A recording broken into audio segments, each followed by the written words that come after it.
Hi, I'm the Moorlander and this is Moorlander EDC. Now, since March of 2023, a lot of us have been waiting for the release of the Helikon-Tex SAS Smock. Now it's out. I have clearly purchased one of them and I've got a bit of a lay of the land as far as this is concerned. I've had it now for 2 or 3 days. I know Helikon-Tex's gear reasonably well, so I think I can make a decent enough opinion of this. But the way in which I kind of garner my opinions really for a smock like this works on 3 points, and these are, imagine these as 3 points of a triangle, and some of the points might be more important to you, some important might be less, but generally they'll kind of fit within these 3 points, and that's what we're going to have a look at. So the first point is adaptability. The smock was originally invented to be an adaptable jacket to be worn in lots of different situations. The historical use of a smock was a linen garment that was worn over agricultural kind of clothing to, one, to protect them, but two, to also to make sure that those agricultural workers, or whoever it was eventually adapted by the military and used for other areas, is that you could use it in the winter to keep you dry and warm, you could use it in the summer to keep bugs away from you, all of that sort of stuff. And I think this has different levels of adaptability. First one being as far as the insulation on this. There is no insulation, so if you want to wear this over another jacket, then you can do. So in the summer, or at least the wrong way around, in the winter, if you're not going to be warm enough and you want to put something underneath, then you certainly can do. Whereas if you want to wear this as an outer layer in the summer, then you can certainly do that as well. As far as being able to carry items, which again is generally useful with a smock like this, you'll tend to find that a lot of smocks have a similar front layout that this has. So this is an 8-pocket layout. At the bottom here there are 2 pockets, one at the front and one at the back. The 2 pockets that are behind these pockets have zippers so that you can put your hands into them, and they have a shooter style pocket. But then in front of those you have 2 large hoods which you can lift up. Both of these have a Canadian button on them. So do the top buttons here at the top. These are Canadian buttons as well, but then you can go down into these like a farmer style pocket. So I have my gloves in here and I have my hat in here just in case it gets a little bit cold. Actually, there's loads of these stupid little bugs around, but anyway, so there are 1, 2 here. Moving up to the chest, we have a similar situation with 2 use pockets. You have hoods similar to the other ones, so that you can go down into these. I currently have my car keys in there at the moment. But then behind these, rather than coming in from the side, which would be quite difficult, you then have 2 zippers so that you can reach into these.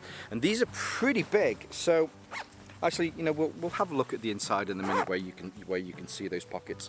But these are mesh lined. They go right to the way underneath into the armpit, and then down to where the drawstring is here, which we will have a look at in a second. So there's plenty of storage options should you need them. Now, we did just kind of spoil the next point on the adaptability side, which comes down to the drawstrings on here as well. So if you want to cinch this in at the waist, maybe you are wearing another layer underneath this and you do want to just cinch it in. On the inside, on both sides, left and right, you have these little cinch pulls, which when you get them just right, they do sit there.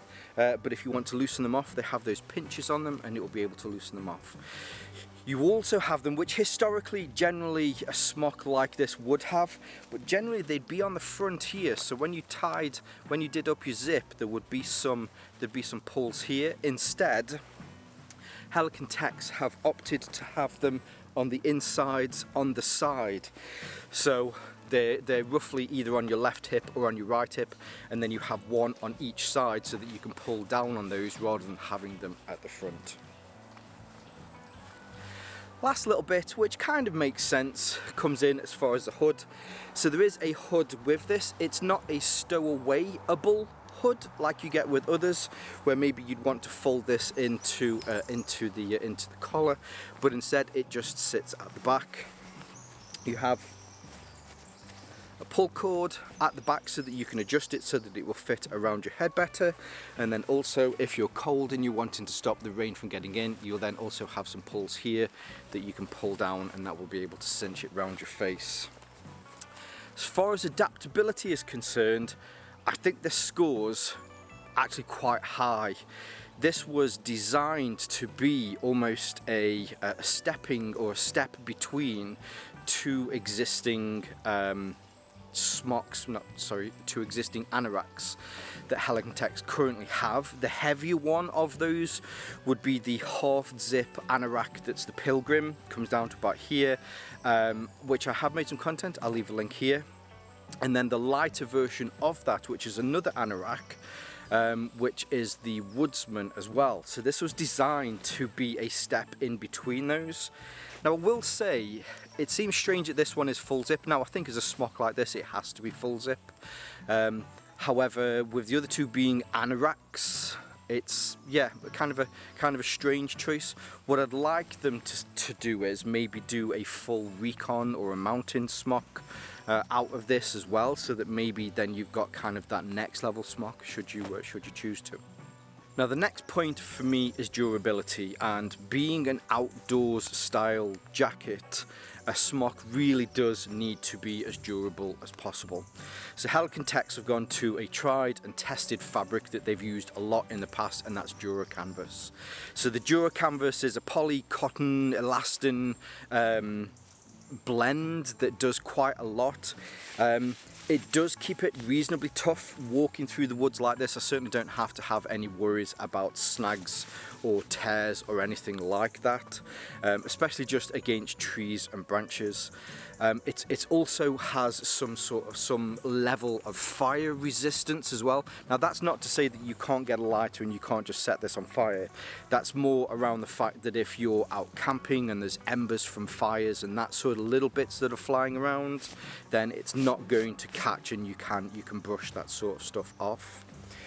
All of the zips on here are tried and tested YKK zips, which I think are great. They're very smooth as well. Rather than opting for the newer RC zips, they've actually gone for the old-fashioned tooth ones, which does make it incredibly smooth, but I think the other reason probably for that mainly is around colour matching. Hopefully you're able to see the version that I'm wearing today is the black version. It comes in 3 different colours. I will say this is one area that I think I was a little bit disappointed with Helikon-Tex. So the 3 colours, you have Coyote, you have the earth brown colour, and you also have the black version that I have here. I feel as though they're missing 2 more colours. They really needed to have had the grey wolf version in there, and I think they should have either had the RAL 7013 or the Tage green stroke Ranger green kind of colour. I think if they'd have added those 2 in as well, then that would have kind of really helped their lineup. I went for black mainly because it just looks cool. Let's face it, it kind of looks cool. When I think of the SAS, I think of the SAS that stormed that embassy. They were all wearing black smocks like this. They had the gas masks on and everything pulled up around them, and yeah, those guys looked incredible and did a very good job that day. So yes, so the next the second one on my list would be durability, which this definitely meets. Now, having looked at adaptability and durability, the last one on my list is fit and finish. If it's a jacket that you've purchased, you want to make sure that for you it fits right. Now, I've found with Helikon-Tex in the past, or especially recently, I've had a bit of a struggle between should I get large or should I get extra large. This one is a large, and I will say that it fits me perfectly. I can put an insulation layer underneath this and not have too much struggle getting the zip up. I don't generally tend to cinch things around my waist. It's not really, I don't know why, but I just don't tend to do that. The large for me just fits right. So currently I'm wearing a t-shirt and a heavy flannel underneath this, but here you can also see as well that I have my M65 insulation layer underneath as well, and it still fits fine. So I'm happy that I can wear this in the summer, and I can also wear this in the winter as well. Just an extra note for the winter, so the Dura canvas on this, which I forgot to just mention, can also be waxed. So if you want to apply a nick wax treatment, which I have done to my Pilgrim anorak, and it does really well. It's not going to stop or keep you dry under torrential rain, but it will give you that extra kind of time that you need to get to some sort of shelter so that you can keep yourself dry. Where was I? So yes, I can use this in the winter and in the summer. As you expect from Helikon-Tex, all of the stitching on it is immaculate. There are no frayed ends. On the inside as well, they don't hide poor stitching. So through here are the pockets that we had a look at on the outside. As I open this out here, you can see the mesh on the inside, which is perfect. The inside of the bottom pocket here as well is perfect too. It's probably a little bit difficult to see as it's a black jacket. Probably chose the wrong colour, but I can assure you that this is a jacket that's made with love, care and attention. It's designed in Poland by the Polish, and these are crafted in Vietnam, which at the moment, if you're looking for one of the top places on the planet to large scale make jackets and clothing like this, Vietnam really is kind of at the top of the list for those places. So as I mentioned at the beginning of this, those 3 points, adaptability, durability and fit and finish, it's that trifecta that I look towards to see whether a jacket or a smock or a field shirt like this will be good. Only having this now for 2 or 3 days and looking into that, I think this is going to be one that will be one of Helikon-Tex's big sellers. I can wear this out, and I know I'll be able to wear this out, but certainly in the woods or in the moorlands like this. But even went out for a drink with Mrs. Moorlander yesterday, and even she said, she was like, I quite like that jacket, the new jacket that you've got. So although I didn't mention this in the adaptability side, I think it would be perfectly easy to wear this as an outdoors jacket.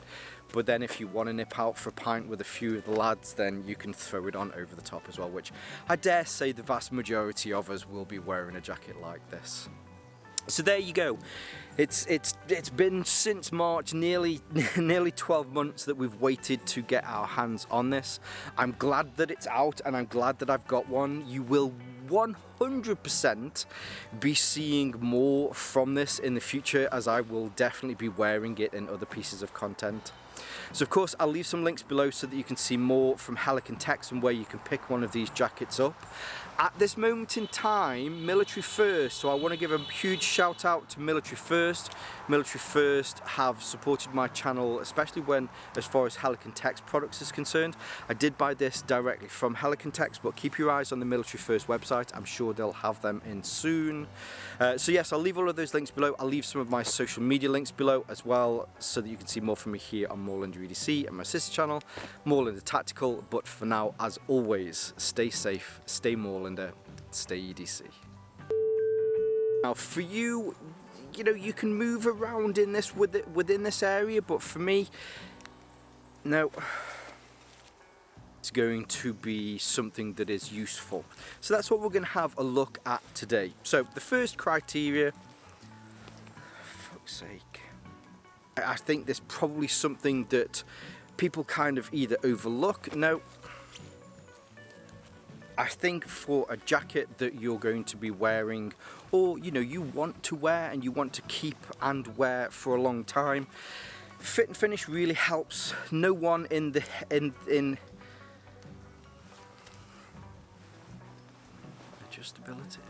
no.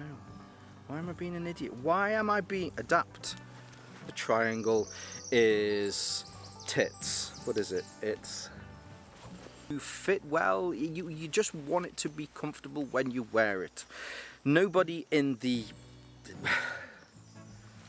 gone, I know, I'm going to wear this. I look like an absolute bag of badgers whilst fucking fuck my fuck, you fucking fuck.